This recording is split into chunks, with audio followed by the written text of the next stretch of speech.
আসসালামু আলাইকুম।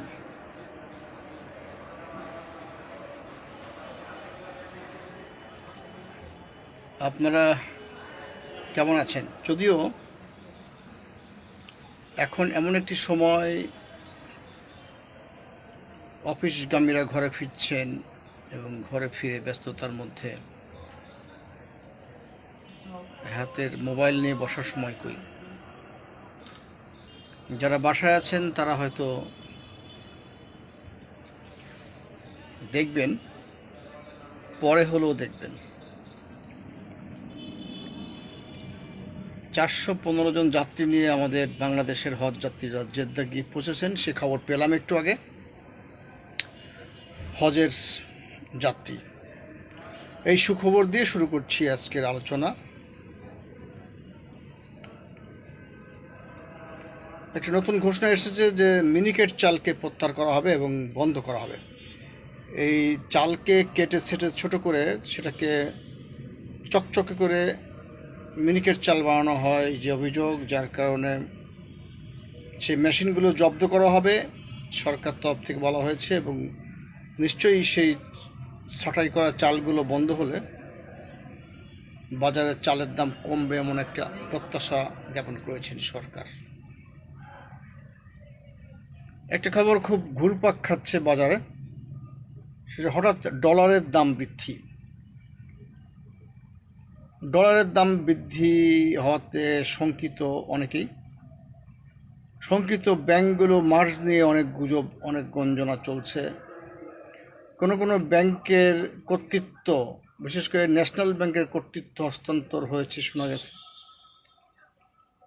National bank বোধহয় মার্জ হওয়ার বাংলাদেশ প্রবেশে নিষেধাজ্ঞা ছিল। এরই মধ্যে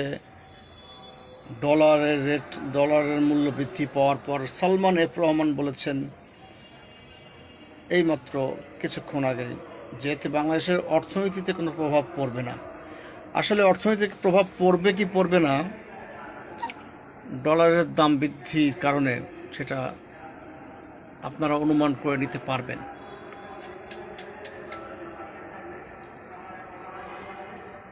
তো আমি আজকে যে বিষয়ে আলোচনা করতে চাচ্ছি সেটা হচ্ছে নৈতিক মানবিক মূল্যবোধ। নৈতিক মানবিক মূল্যবোধটা কি? আমাদের সমাজে সব কিছু প্রতিযোগিতা, চাকরি পেতে, বদলি পেতে, প্রমোশন পেতে, তারপর ব্যবসা পেতে, সবগুলো প্রতিযোগিতার মধ্যে অনিয়ম ঢুকে গেছে, দুর্নীতি, ঘুষ বাণিজ্য ঢুকেছে। তারপর এরই মধ্যে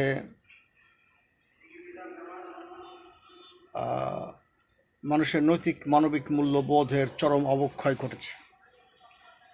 কিছুদিন আগে আপনারা দেখলেন সামাজিক যোগাযোগ মাধ্যমে একজন কুলাঙ্গার পুত্র তার বাবাকে 2 হাত দিয়ে এবং পা দিয়ে লাথি ঘুষি মারছে। ঘটনাটা কোথায় ঘটেছে জানি না, বাংলাদেশে হতে পারে বা বাইরেও হতে পারে। বিষয়টা খুবই দাগ কেটেছে মনে। আমি খুব কষ্ট পেয়েছি। বাবা যত অপরাধী হোক, বাবার যত দোষ থাকুক না কেন, তাকে এভাবে চরমভাবে আঘাত করার রাইট কারণ আছে কি না, এবং পরবর্তীতে তার শাস্তি কি হয়েছে আমার জানা নেই।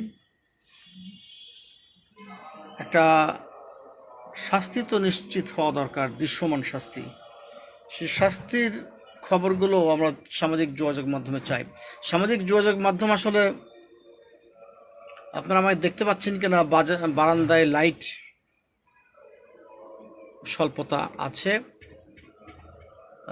সামাজিক যোগাযোগ মাধ্যমে আমরা যে খবরগুলি পাই সাধারণত পত্রপত্রিকা এভাবে পাই না। এবং এই সমস্ত অকারেন্সের কী কী শাস্তি হয় সেগুলো আমরা দেখার প্রত্যাশায় রইলাম।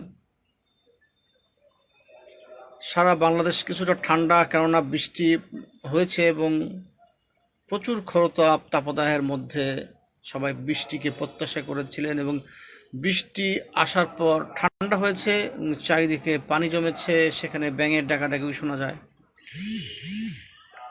টিউশন থেকে ফেরার পথে আমার মেয়ে আমাকে প্রশ্ন করছিলেন, বাবা এত ব্যাঙ এরা শুকনোর মৌসুমে কই থাকে? আমি বললাম ওরা খুবই নাজুক অবস্থায় কুপকাত কাহিল অবস্থায় মাটির মধ্যে লুকিয়ে থাকে, কোনো মতে বৃষ্টির প্রত্যাশায় টিকে থাকে এবং তারা সে সময় খাওয়া দাওয়া ঠিক মতো করে না, রুগ্ন কাহিল থাকে। বৃষ্টি হলে তাদের খুব আনন্দ, তারা ডাকাডাকি করে, পানিতে ছাপাছাপি করে। আমার মেয়ে আমাকে প্রশ্ন করলো, বাবা আচ্ছা এত মশা কেন বানিয়েছেন আল্লাহ? এবং এই তো রোদ্রের তাপের মধ্যে মশাগুলো মরে যাওয়ার পরে আবার একটু বৃষ্টি হলে আবার মশা। আমি বললাম যে মশার কিছু ডিম্বাণু হয়তো মাটিতে লুকানো থাকে, কিংবা কিছু ডিম্বাণু অটোমেটিক্যালি সৃষ্টিকর্তা পাঠান।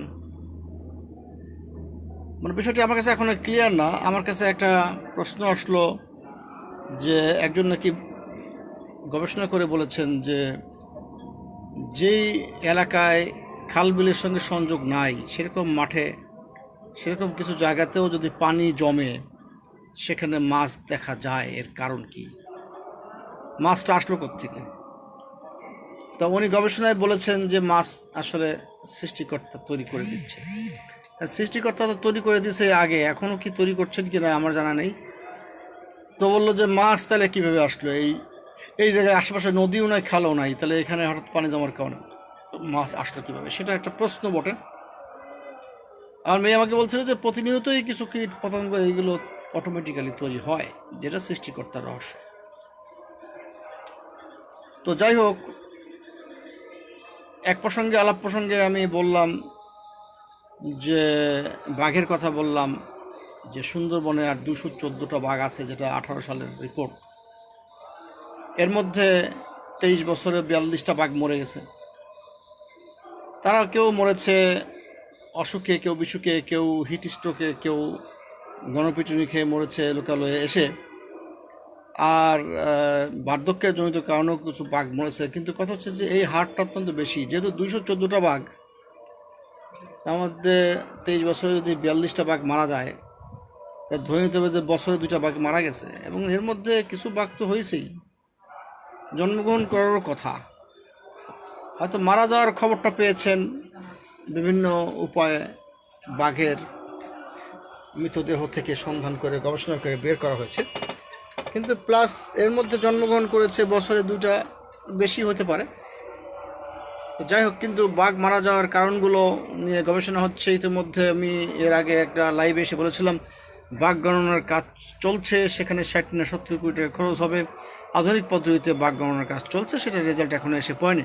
প্রশ্ন ছিল আমার মেয়ের যে বাঘ কেন সৃষ্টি হচ্ছে, আমি বললাম আমার যতটুকু ক্ষুদ্র জ্ঞান সেটা আলোকে বললাম যে যাতে কাঠুরেরা কাঠ কেটে নিয়ে যেতে না পারে, সেজন্য বাঘ, কারণ সুন্দরবন অরণ্য বন রক্ষার দায়িত্ব এই বাঘের উপর পড়েছে। বন রক্ষা না হলে উপকূলে যে ঝড়ঝঞ্ঝা ঠেকায় তো এই অরণ্য, এবং অরণ্য শুধু ঝড়ঝঞ্ঝা ঠেকায় তাই না, অরণ্য আমাদের অক্সিজেন দেয়, জীববৈচিত্র্য টিকিয়ে রাখে। একসময় প্রশ্ন করলো আমার মেয়ে হাঁটতে হাঁটতে, যখন তার কোচিং, তার টিউশনি করে, আমার মেয়ে আবার টিউশনি করে, ইউনিভার্সিটি যায়, ইউনিভার্সিটি থেকে এসে 2 একটা টিউশনি করে, ভালোই পয়সা পায়, নিজের খরচটা চলে। তা আমাকে বলল যে তাহলে এই মেয়ে আমাকে প্রশ্ন ছুড়ে দিল যে তাহলে সাপ কেন বানিয়েছে আল্লাহ? আমি বললাম সাপ, আমরা উপকার্থে আমরা দৃশ্যত দেখি সাপ আমাদের কামড় দেয়, আমরা সাধারণত সাপকে পার না দিলে তো কামড় দিবে না, কিন্তু এই সাপের বিষ দিয়ে অনেক মূল্যবান ওষুধ তৈরি হয়, এটা তো বাস্তব কথা। তার পৃথিবীতে কোনো কিছুই ফেলনা নয়, কোনো কিছুই ফেলে দেবার নয়, কোনো কিছু অকার্যকর নয়, তা সৃষ্টিকর্তা সৃষ্টি করেছেন। এবং একটা মানুষের দেহের মধ্যে যে কলকব্জাগুলো সেট করা যেভাবে, তা সেই জ্ঞান অর্জন করতে গিয়েই একজন ডাক্তার বুড়া হয়ে যায়, তারপরেও অনেক রহস্য তার জানা হয় না। আপনারা দেখবেন যে অনেক ডাক্তার এক একটা বিশেষজ্ঞ, কেউ লিভার, কেউ হার্ট, কেউ নাক কান গলা, কেউ বক্ষব্যাধি বিশেষজ্ঞ, পুরো সর্ব বিষয়ে জ্ঞান একজন অর্জন করতে গেলে তার 12টা বেজে যায়। তাহলে যেই কলকব্জা মানুষের শরীরের মধ্যে আছে, মস্তিষ্কে আছে, সেইগুলো যদি আমাদের দৃশ্যমান জিনিসগুলো দেখতেই আমাদের জীবন শেষ হয়ে যায়, একজনের পক্ষে সম্ভব হয় না। তাহলে প্রমাণ হয় যে এই কলকবজাগুলো, মেশিনারিজগুলো সৃষ্টি কেউ করেছেন এবং সেটা উদ্দেশ্য প্রণোদিতভাবে করেছেন এবং এটা কোনো অটোমেটিক্যালি হয়নি। তো তাই যারা কেউ অটোমেটিক্যালি বলে থাকেন, তাদেরই নৈতিক মানবিক মূল্যবোধের অভাব আছে। আমি এখানে ধর্মপ্রচার করতে আসিনি, আমি আজকে দর্শন নিয়ে কথা বলছি। তার মধ্যে দুটো একটা খবরও দিয়েছি। সেই খবরগুলোর মধ্যে ডলারের মূল্য বৃদ্ধি আছে, 415 জন হজ যাত্রী জেদ্দায় গিয়ে পৌঁছেছে নিরাপদে, সেটা আছে খবর। মিনিকেট চালকে বাজার থেকে মেশিন জব্দ করা হবে। সবগুলি ভালো কথা, সবগুলি ভালো কাজ। এরই মধ্যে সেই কাজগুলো বাস্তবায়ন দেখতে চাই। আজকে আলোচনা করেছিলাম নৈতিক মানবিক মূল্যবোধ নিয়ে।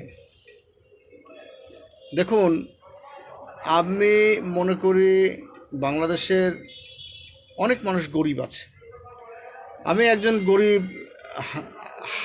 গরিব একটা শ্বাসকষ্ট ভুগছে এমন একজন মানুষের কথা আমি আমার লাইভে তুলে ধরলাম, যে তার মেয়ে আত্মহত্যা করেনি, তার মেয়েকে হত্যা করা হয়েছে এবং সেই মেয়ের হত্যার বিচারের জন্য সে মামলা খরচ করছে, কাগজ বিক্রি করছে।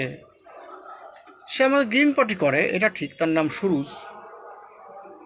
তার কিছু শ্বাসকষ্টের রোগ আছে, তার জন্য সাহায্য চেয়ে আমি সোশ্যাল মিডিয়ায় একটা পোস্ট দিয়েছিলাম। আমার জানা মতে আমার সোশ্যাল মিডিয়ায় হাজার হাজার ধনাঢ্য ব্যক্তি আছেন।